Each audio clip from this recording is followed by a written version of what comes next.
Hello, English learners, and welcome. I'm your host, Paul. How are you doing today? I'm doing well, thank you. Excited to chat about English learning today. Yeah, today we're jumping into unlocking English vocabulary. Think of vocabulary as the actual bricks you use to build your thoughts and express yourself. You can have the best grammar plans, but without the bricks, Yeah. you can't really build much. That's a great way to put it. The more words you have, the better you can say what you really mean, understand what others are getting at, and honestly, just feel more confident speaking and writing English.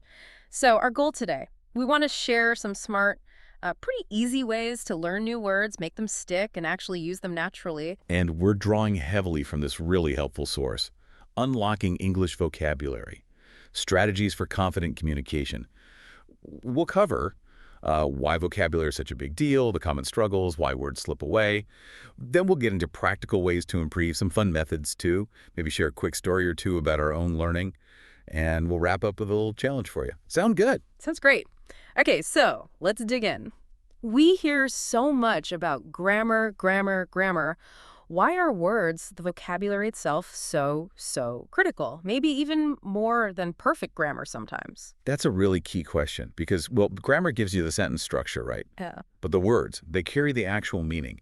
Think about it. If someone says, yesterday, go market.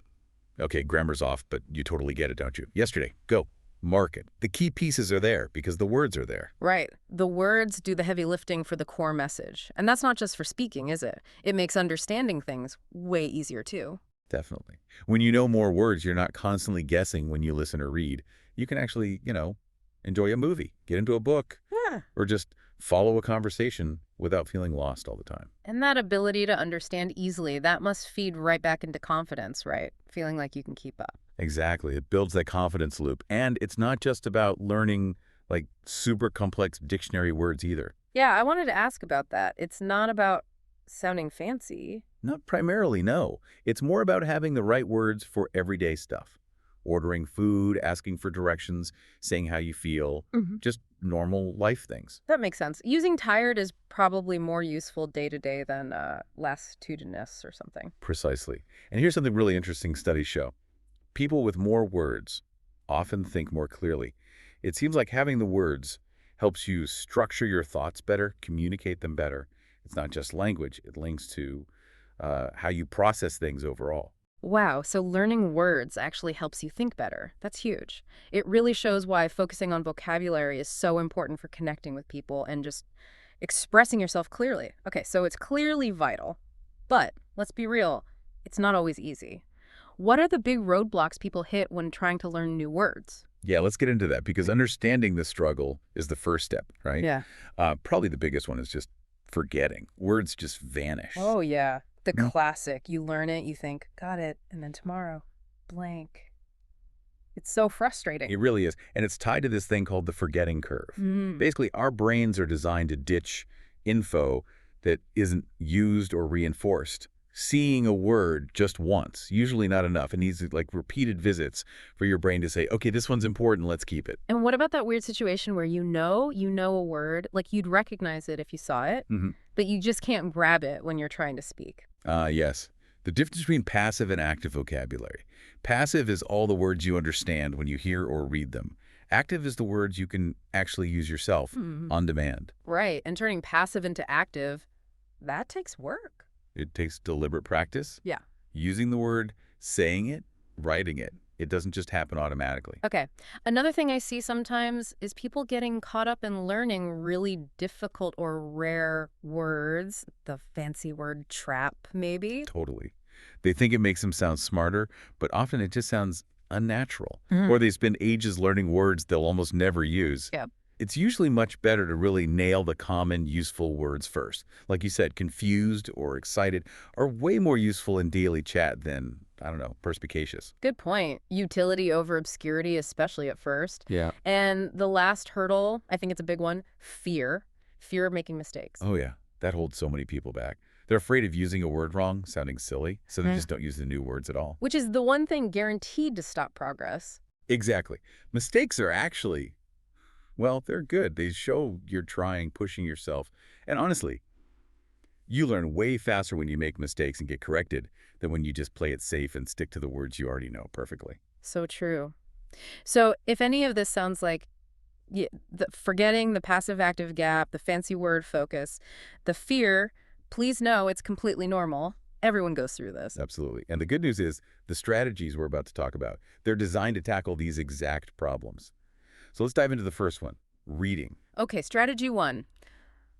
Learning through reading. This feels like a foundational one. It really is. Yeah. Reading is like, well, it's like finding words in their natural environment. You see Yeah. how they're actually used in sentences with other words. It gives you so much more context than just a definition in a dictionary, you know? Totally. You get the feel, the nuance, and you don't need to start with, like, Shakespeare. Oh, definitely not. Start Yeah. simple. Graded readers are great. Simple stories, blogs, even stuff on social media in English. Whatever feels manageable. Someone once told me children's books are surprisingly good for this. Clear language, common words. That's a fantastic tip. Mhm. Very clear, everyday vocabulary. Now, for active reading, here's a tip. Have a notebook or your phone handy. But don't try to write down every new word. That gets overwhelming fast. Just pick, say, 3 to 5 words that seem interesting or useful each time you read. Okay, focused collection. I like that. And then what? Just list them. Well, you can just list them, but it's better to interact with them, maybe highlight the word in the text, look it up later. And here's the key part. Try to write your own sentence using that word. Making it your own. That's just like it would help it stick. It really does. And another thing, try reading out loud sometimes. Reading aloud, how does that help vocabulary specifically? It connects your eyes, your brain, and your mouth. It helps with pronunciation, obviously, but it also makes the word feel more physical, more ready to be used when you speak. It makes reading less passive. That makes a lot of sense, turning it into a multisensory thing. And I guess picking stuff you actually like reading is important for sticking with it. Oh, hugely important. Mhm. If you love travel, read travel blogs. If you're into cooking, read recipes or food websites in English. Find your passion, Mhm. because consistency is everything here. Seriously, doing like 10 or 15 minutes every day is way, way better than trying to cram for 2 hours once a week. Little and often. Okay, so here's a mini challenge based on that. Today, find a short article, maybe a news story or a blog post. Read it and just pick out 3 new words. Write them down, maybe try a sentence, and then do it again tomorrow. Just 3 words a day. See how that feels. Great starting point. Reading really is a treasure chest for words. Okay. Okay, so reading helps you find words in context, but how do you make sure you don't forget them a week later? Let's talk about memory and spaced repetition. Spaced repetition. Sounds a bit technical, but I've heard this is super effective. It's like a hack for your memory, right? It kind of is. It's basically a smart way to beat that forgetting curve we mentioned. The idea is simple. You review words just before you're about to forget them. So not just cramming them all at once. Right. You learn a word today, then you review it maybe tomorrow, then again in a few days, Mhm. then maybe a week later, then 2 weeks. The gaps get longer and longer. And that repeated recall, spaced out over time, tells your brain, hey, this word is important. Exactly. It strengthens that memory trace Yeah. each time.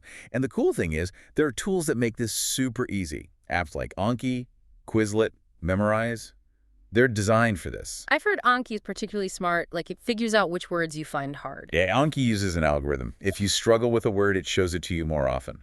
If you know it well, it pushes the next review further out. It adapts to you. That's clever, but you don't need an app, do you? You could do it old school. Totally. Paper flashcards work great. Or just a section in a notebook. You just need a system to track when to review each word. Maybe piles for review today, review in 3 days, review weekly. And the great thing is it doesn't take ages, right? Not at all. We're talking like 5 or 10 minutes a day. You can do it while waiting for the bus, having coffee. Yeah. It fits into those little gaps in your day. Okay, so when you're doing that review, any tips for making it stick even better? Yeah, don't just stare at the word. Say it out loud. Try to use it in a sentence again, maybe a different one this time. Even try to picture something related to the word. Use multiple senses. Good idea. Make it active. And what if you forget a word during review? Is that bad? Not at all. It's totally normal. It just means you need to review it again sooner. The system, whether it's an app or your flashcards, handles that. The key is just showing up for those few minutes each day. Consistency over perfection. Right. So another action step for you listening, maybe try downloading one of those apps today. Or just make flashcards for those 3 words you found from reading. Give spaced repetition a go. You might be surprised how well it works. Okay, moving on. We've talked about finding words and remembering them. Now let's talk about making vocabulary truly yours. Method 3. Build your personal word bank. Ooh, I love this idea. A personal word bank. It sounds like your own custom-made dictionary. That's exactly what it is. It's a place where you collect the words that are actually relevant and useful for you. It's super motivating. So how do you actually make one? Is it just a list? It starts with a list, yeah. Use a notebook or a notes app. When you find a new word you want to keep, you write it down. But here's the important part, the personalization. Mm-hmm. Don't just write the word. Add a short definition, but try to put it in your own words. Maybe add the translation if that helps you. Okay, own words. What else? And this is crucial. Write 1 or 2 example sentences, but make them about your life. Ah, like connecting it to your own experience. Precisely. So if you learn the word delicious, don't just copy the dictionary sentence. Write something real for you, like, my mom's chicken curry is absolutely delicious, or that coffee I had this morning was delicious. That makes it way more memorable, I bet. Creates a stronger hook in your brain. Exactly. And if you're a visual person, maybe add a little drawing or even an emoji next to the word, anything that helps you connect with it. Okay, so you build this bank. Then what? Just let it sit there. No, you've got to revisit it. Make it a habit, maybe every weekend, to just spend a few minutes looking through your word bank. Read your sentences out loud. Say the words. Some people like to organize it too, maybe by topic, like words about food, words about feelings, travel words, work words, whatever makes sense for you. That sounds really useful for review. And I can imagine it feels pretty good watching that list grow over time. It really does. It's proof of your progress. And because these words are tied to your actual life and experiences, they tend to stick much better. You're not just learning random words, you're building your own unique English voice. I love that phrase, building your own unique English voice. Okay, so the call to action is clear. Start that personal word bank today, even with just one word. Definitely.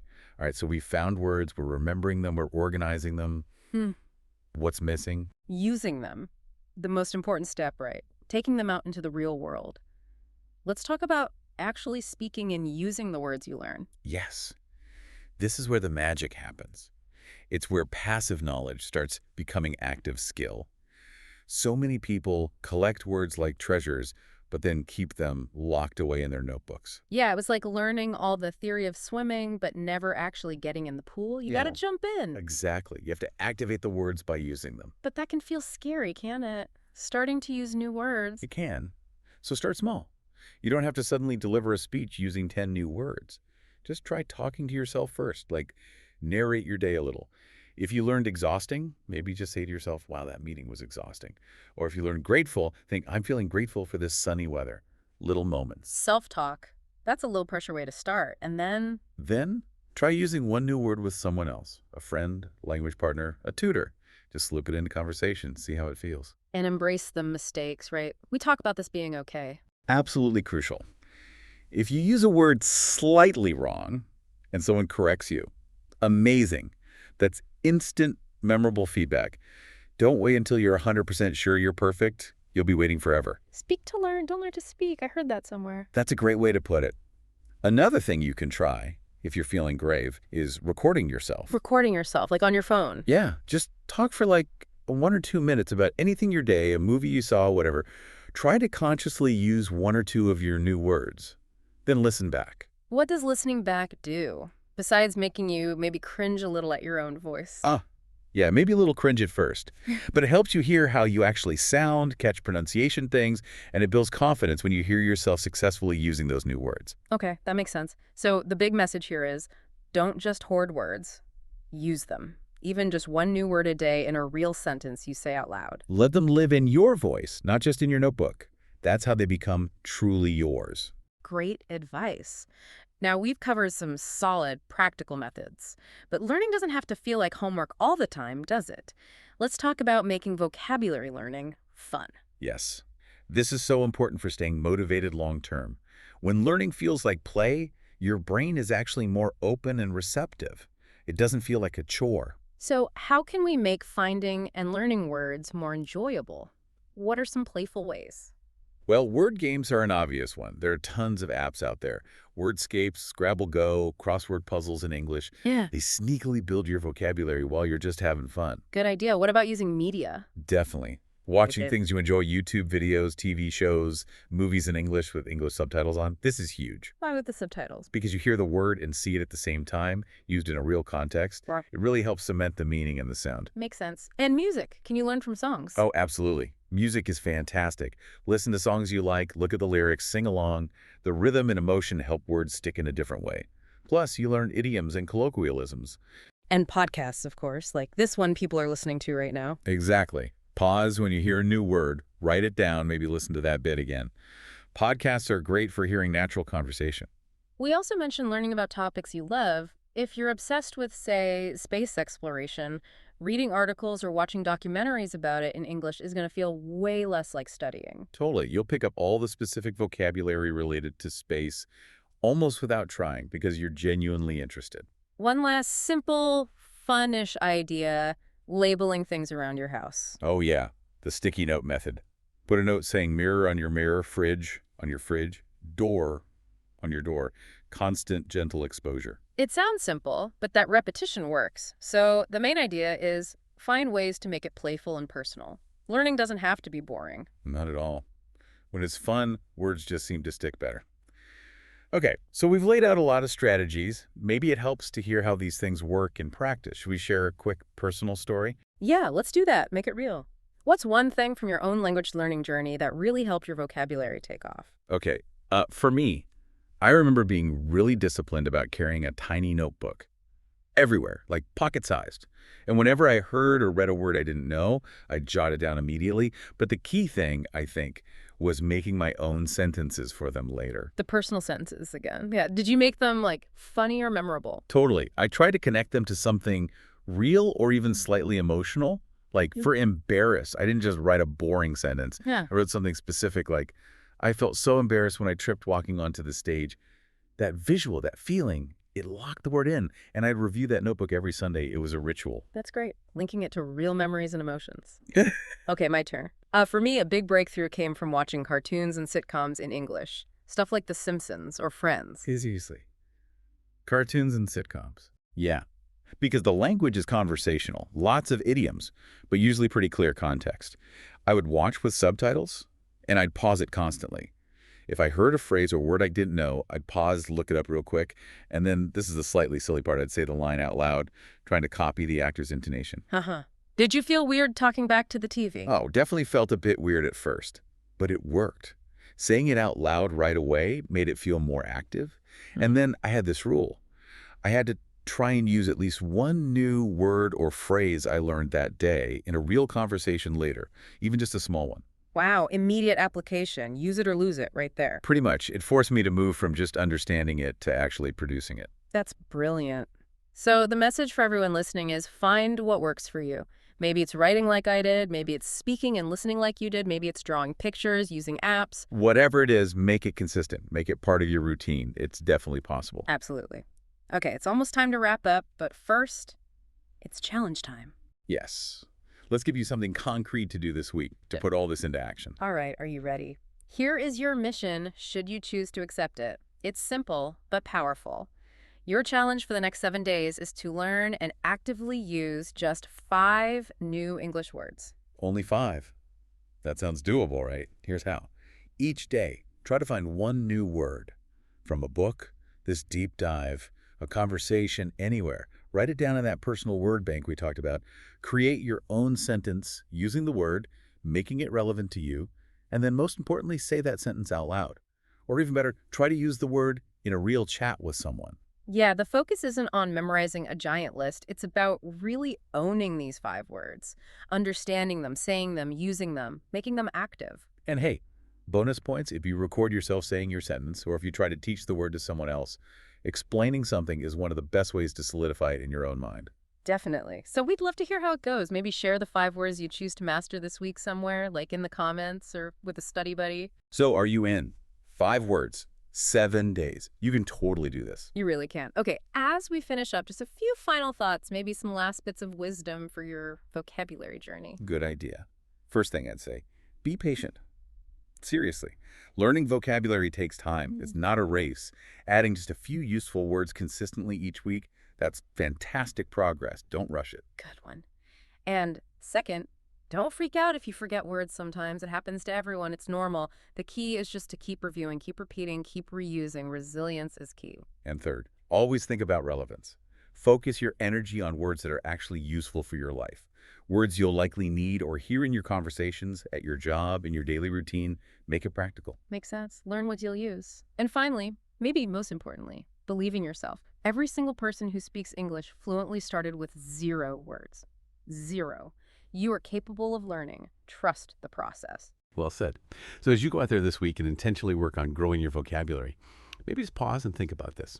How might learning new words change not just what you can say, but maybe even how you think, how you see, and how you experience the world around you? Something to chew on.